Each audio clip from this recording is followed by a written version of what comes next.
Good morning, guys. Happy Saturday. I hope you all are having a wonderful weekend. Hey, I want to share with you today from chapter 8 and in 2 Corinthians.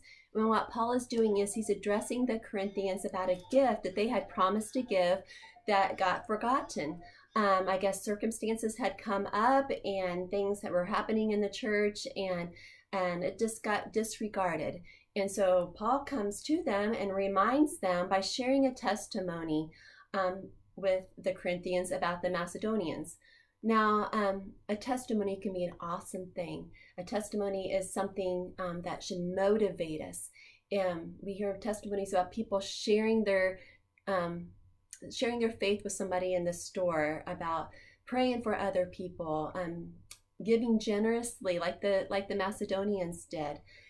So yeah, a testimony like the Macedonians who were living in poverty, who were being persecuted. However, they never let their circumstances keep them from giving generously. In fact, it said that they were begging us earnestly for the favor of taking part in the relief of the saints.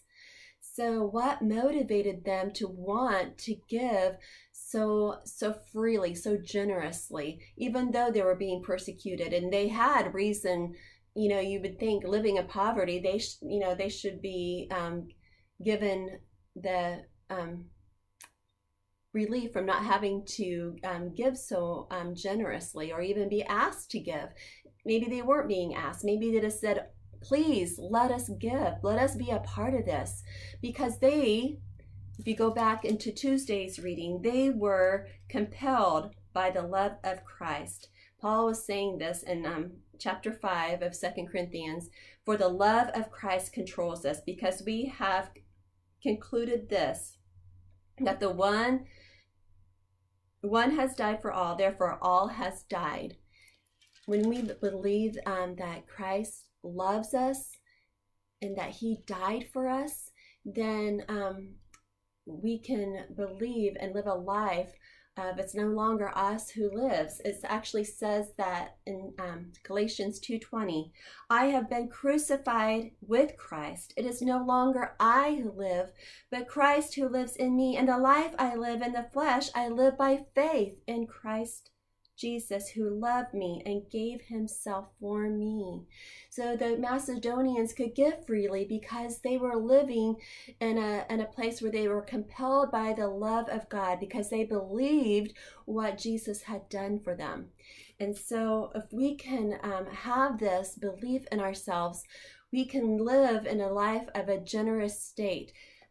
In Ecclesiastes chapter 11, Solomon says, give a portion to 7 or even to 8, for you know not what disaster may happen on earth. So this is an idiom, a Hebrew idiom that says, give generously, give as much as you can, because you don't know who you may be helping.